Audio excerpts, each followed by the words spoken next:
Epicentro 1, CMI. Ampliar base tributaria y reducir exenciones del IVA pide Fondo Monetario. Reforma tributaria debe ser justa y progresiva, afirma el fondo. Luego de examinar economía del país, DANE revela desplome de industria, comercio y turismo. Diciembre reaccionó, pero enero cayó. Lo peor ya pasó, dice la ANDI. Desobediencia civil del magisterio. Solo reanudan clases 8 de 130 colegios públicos aprobados. Robo de carro terminó en balacera. Abatido uno de los ladrones y recuperado el vehículo. Margarita Rosa pide cordura y reafirma que no quiere ningún cargo público. Mañana toque de queda en Barranquilla al comenzar antigua fecha de carnaval. Hoteles de Bogotá están quebrados y piden a la alcaldesa alivios tributarios. Jaime Jaramillo Vallejo, exfuncionario del Fondo Monetario, nuevo codirector del Banco de la República. Republicanos asumen defensa de Trump en el Senado. Avioneta sobrevuela su hacienda con el letrero "Condenen a Trump y enciérrenlo". Vacunados contra COVID también contagian, dice Organización Mundial de la Salud. Con Claudia Palacios y Margarita Ortega. Buenas noches. El Fondo Monetario Internacional recomendó a Colombia adelantar una reforma tributaria que extienda el cobro de renta a más personas naturales. El organismo presentó el diagnóstico al concluir una revisión al estado actual de nuestra economía. El jefe de la misión del Fondo Monetario Internacional para Colombia, Hamid Faruqui, expresó el respaldo de ese organismo a la reforma tributaria que el gobierno nacional anunció recientemente. Además, afirmó que el nivel de endeudamiento del país es enorme y dijo que el mayor riesgo económico sigue siendo la pandemia. Entre las principales recomendaciones que hizo el Fondo Monetario a Colombia está una ampliación de la base tributaria para aumentar los ingresos del gobierno y sortear la crisis. La reforma tributaria y la movilización de ingresos se desarrolla. La idea es que sean justas y progresivas y son otro componente de las reformas fiscales que van a beneficiar a Colombia como parte de esta estrategia a mediano plazo. Tras el examen a la economía colombiana, el Fondo Monetario Internacional expidió un comunicado en el que advierte que los riesgos relacionados al suministro, la distribución y la efectividad de las vacunas amenazan con nuevos picos de infección y confinamientos adicionales que podrían afectar la actividad económica. El Fondo Monetario Internacional también recomendó a Colombia extender los subsidios a los hogares en situación de pobreza, pero al mismo tiempo consideró que otros, como el subsidio a la nómina de las empresas, deberían desmontarse gradualmente en la medida en que la pandemia ceda y la economía se recupere. El Fondo Monetario Internacional también recomendó modificar el IVA, uno de los impuestos más sensibles que afecta a todos los estratos sociales. El examen del Fondo Monetario Internacional advierte que Colombia tiene una ineficiente forma de cobrar el IVA. Por eso, el organismo multilateral ha recomendado la unificación de las tarifas de este impuesto. Desde el punto de vista de la reforma del IVA, nosotros la hemos apoyado. Nos parece una fuente importante de ingresos para Colombia, pero hay ciertas ineficiencias en el régimen del IVA, diferentes tarifas para diferentes bienes, y entonces una armonización de esas tarifas sería muy bueno. Actualmente en Colombia existe una tarifa máxima de IVA de 19%. El jefe de la misión del Fondo Monetario Internacional para Colombia considera que la reforma del IVA debe estar acompañada de mecanismos de devolución que permitan compensar a las familias más pobres que pagan este impuesto. El DANE reveló un desplome en la industria, el comercio y el turismo al cierre de 2020. La industria manufacturera en Colombia sufrió un desplome de menos 8% en el 2020. Los sectores más golpeados por la crisis fueron la fabricación de vehículos, las confecciones de prendas de vestir, los textiles y los combustibles, entre otros. Por otro lado, el comercio también experimentó una fuerte caída en ventas de menos 7,8% en 2020. 13 de los 19 sectores del comercio están cayendo y están cayendo con caídas muy importantes por encima del 15 y el 20%. Otro sector duramente golpeado por la crisis fue el del turismo. Los ingresos de los hoteles, por ejemplo, se desplomaron en más de 49%, mientras que el personal ocupado en las empresas turísticas cayó menos 37,7%. Y por su parte, el presidente de la ANDI, Bruce McMaster, aseguró que el peor momento de la industria ya pasó y que se espera un repunte en las cifras. De acuerdo con el dirigente gremial, se esperaban cifras negativas para el año 2020 por cuenta de la pandemia. Sin embargo, destacó que solo en diciembre cambió la tendencia registrando cifras positivas con la reactivación de la economía. Un crecimiento que nos hace pensar que vamos a llegar en un futuro próximo a datos positivos en todas las variables. Es muy importante que esto suceda para poder materializar realmente la reactivación económica del país. El presidente de la ANDI señaló que la reactivación necesitará de nuevas medidas. Requeriremos de políticas adicionales para poder recuperar la senda que traíamos. Lo importante en este momento es que como colombianos nos unamos y que como colombianos logremos recuperar realmente la actividad económica que le permite al país luchar contra la pobreza y que le permite también luchar contra la inequidad. La reactivación será clave para la generación de empleo. En Bogotá continúa la incertidumbre por el regreso presencial a clases. Aunque el lunes 8 colegios públicos retomarán actividades, la Asociación Distrital de Educadores se declaró en desobediencia civil y dice que no regresará a las aulas.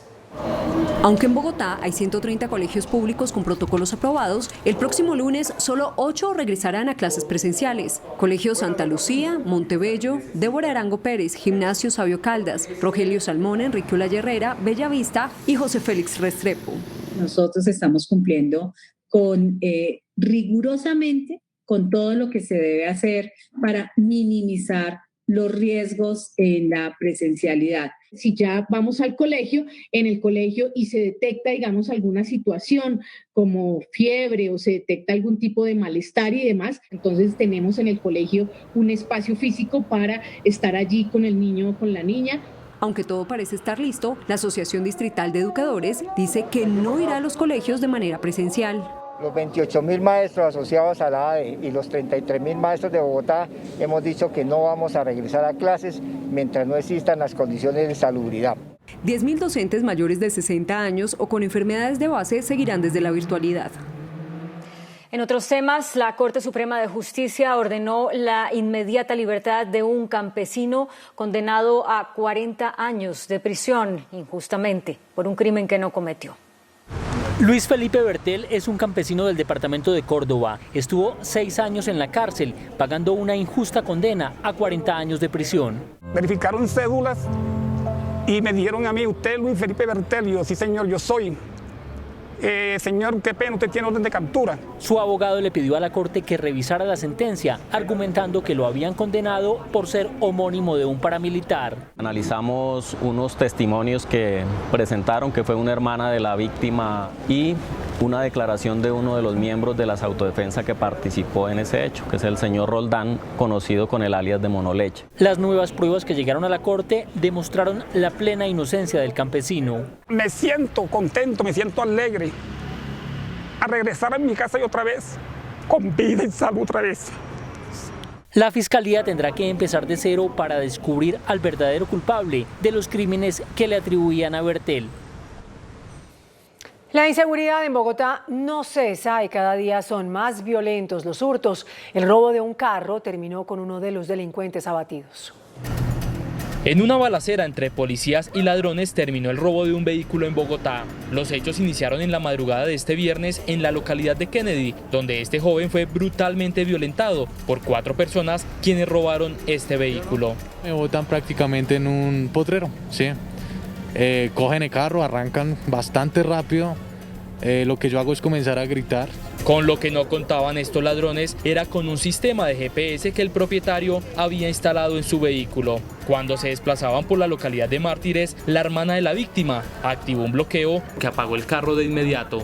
Lo apagamos, lo pusimos a pitar. Los vecinos se enteraron de que de que el carro estaba pitando, llamaron a la policía porque era una situación irregular. En este hecho, uno de los presuntos ladrones perdió la vida luego de un enfrentamiento contra la policía. Y es que esta ha sido una de las semanas más violentas en Bogotá. Robos como este o como este es el diario vivir. El robo de vehículos es otro de los flagelos que más preocupa a las autoridades, pues en promedio diariamente se están robando 18 vehículos. Este año ya son más de 755 víctimas. El detenido congresista Eduardo Pulgar renunció a su curul en el Senado de la República. El congresista del partido de la U, quien está en la cárcel La Picota de Bogotá, es investigado por la Corte Suprema de Justicia por presuntamente haber intentado sobornar a un juez con 200 millones de pesos para que actuara judicialmente en favor de financiadores de su campaña al Senado. Como un mensaje con piel de oveja, pero con gritos de lobo, calificó el consejero presidencial para la estabilización, Emilio Archila, la carta del expresidente Juan Manuel Santos, proponiendo una reunión cumbre con el presidente Iván Duque para la implementación de los acuerdos de paz.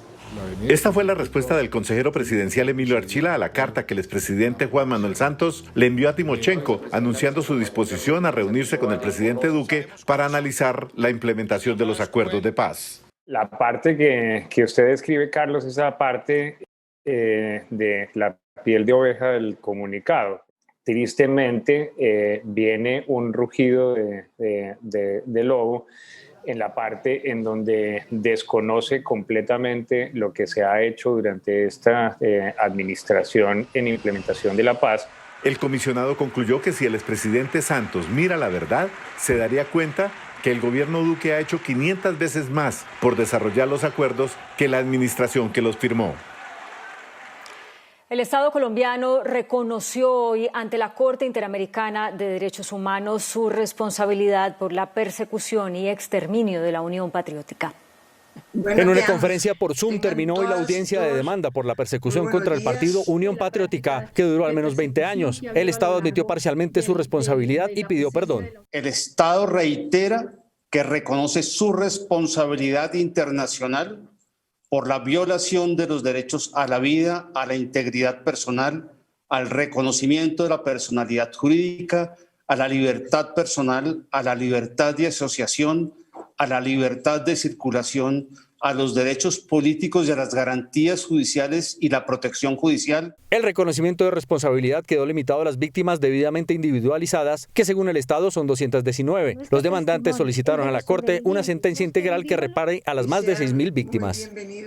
El jefe de la Delegación de Paz del ELN en La Habana, Pablo Beltrán, insistió en que la información que recibió Cuba sobre un posible ataque militar de esta guerrilla es un falso positivo y dice que está dispuesto a reanudar los diálogos de paz con el gobierno del presidente Iván Duque. O sea, desde que el gobierno congeló los diálogos, ha habido diversas iniciativas directas e indirectas.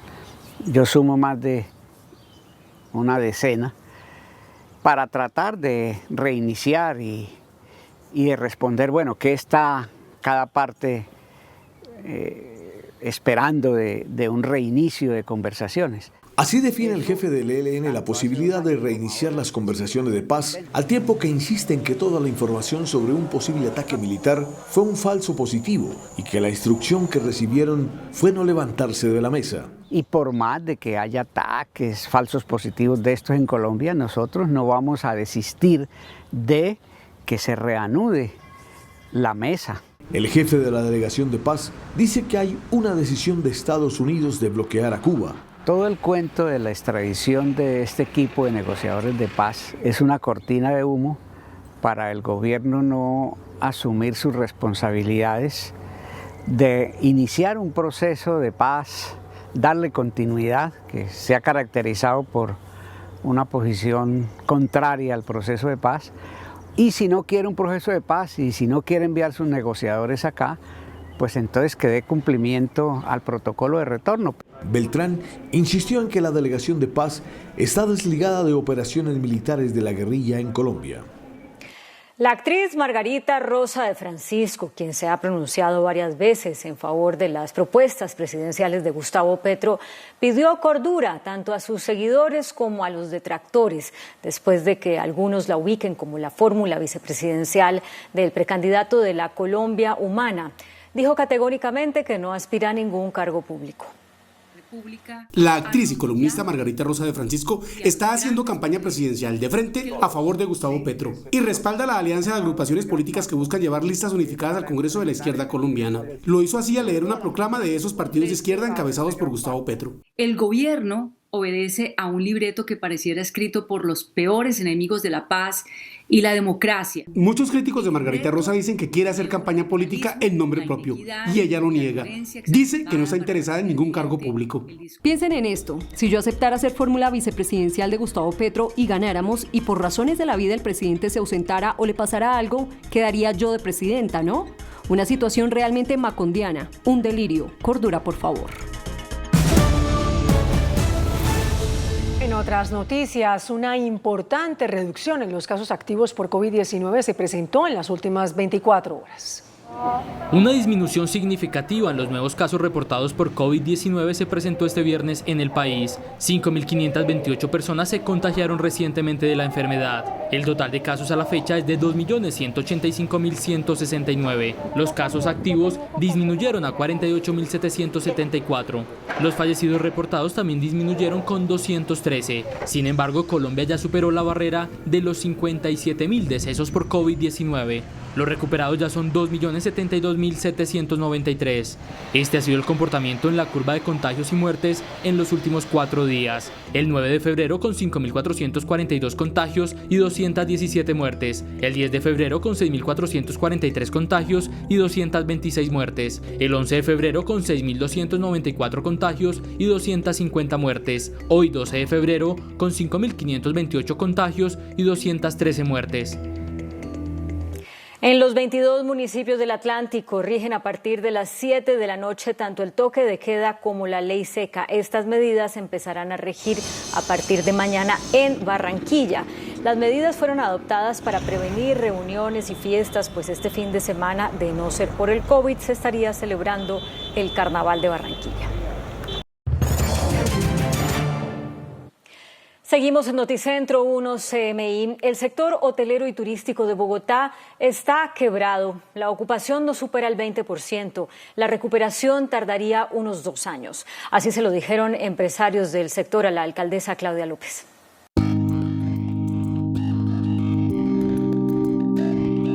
Las desoladas calles del centro histórico dan cuenta de la profunda crisis que enfrenta el sector hotelero y turístico en la capital. En este momento hay 2 habitaciones ocupadas y tenemos como 20 habitaciones desocupadas. Estamos operando, pero con un 5% de la ocupación normal.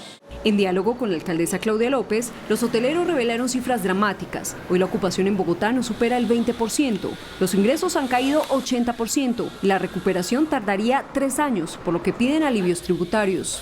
¿Pagamos predial o sostenemos las familias que viven de este hotel?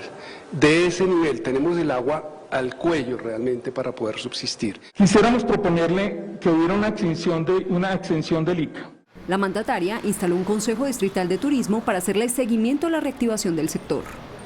El presidente de la República, Iván Duque, designó al economista Jaime Jaramillo Vallejo como nuevo codirector del Banco de la República en reemplazo de Arturo Galindo. Jaramillo tiene 40 años de experiencia en asuntos económicos y ha trabajado en entidades internacionales como el Fondo Monetario Internacional y el Banco Mundial.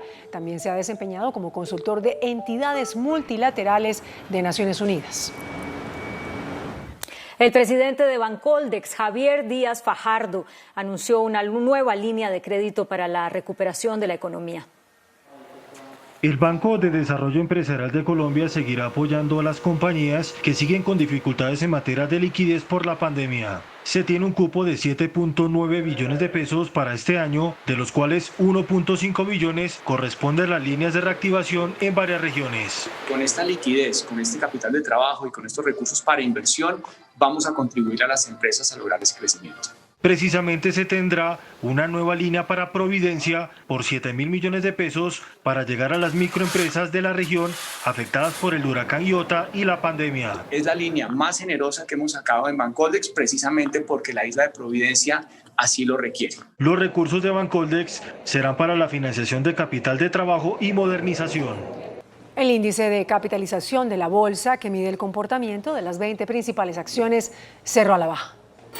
El índice de capitalización de la Bolsa de Valores de Colombia bajó 0,13% a 1.365 puntos. La acción de Cartón Colombia fue la que más subió, con una valorización de 60,81% a 15.840 pesos. La acción de Promigas fue la que más bajó, con una pérdida de 3,30% a 7.910 pesos. La acción más negociada de la jornada fue la de Ecopetrol, al movilizar más de 12.000 millones de pesos. Y el dólar cerró a la baja. Indicadores económicos en Noticentro 1 CMI. La tasa representativa del mercado que regirá hasta el próximo lunes será de 3.515 pesos con 65 centavos. Los profesionales del cambio compran la divisa en promedio en 3.310 pesos y la venden en 3.360 pesos. Un euro cuesta 4.237 pesos con 50 centavos. La libra de café en Nueva York se cotizó a $1.21. El azúcar se transó en 16,37 centavos de dólar la libra. El barril de petróleo WTI se cotizó en $59.62. La referencia Brent para Colombia se cotizó en $62.61. Una acción de Ecopetrol cuesta 2.150 pesos. Los abogados de Donald Trump, quien no aparece desde hace casi 3 semanas, insistieron en que el juicio político contra su cliente es un acto de venganza política y un proceso descaradamente inconstitucional. Durante el cuarto día del impeachment en contra de Donald Trump, el turno fue para la defensa del exmandatario, que solo empleó 3 de las 16 horas que tenía para presentar sus argumentos. Los abogados de Trump comenzaron la sesión instando al Senado a rechazar el juicio político y señalaron que se trata de un caso de venganza política y que es ridícula la acusación de incitación. The article of impeachment now before the Senate is an unjust and blatantly unconstitutional act of political vengeance. The fact that the attacks were apparently premeditated, as alleged by the House managers, demonstrates the ludicrousness of the incitement allegation against the president. You can't incite what was already going to happen. Los defensores argumentaron que la presentación de los demócratas glorificó la violencia y que el discurso de Trump instando a sus partidarios a luchar no constituye un llamamiento literal a la violencia, sino que se enmarca en la retórica política habitual y que estaba protegido por la primera enmienda que defiende su libertad de expresión. Terminaron su sesión asegurando que el objetivo de la Cámara Baja es eliminar a un oponente político. Bueno, y justo cuando esto sucedía en Washington, una avioneta sobrevoló el Club Mar-a-Lago en Palm Beach, en Florida, donde ahora vive el expresidente Donald Trump. La avioneta llevaba un letrero que decía lo siguiente: condenen a Trump y enciérrenlo, por supuesto en clara referencia al juicio político que enfrenta el exmandatario por el asalto que hicieron sus seguidores al Capitolio.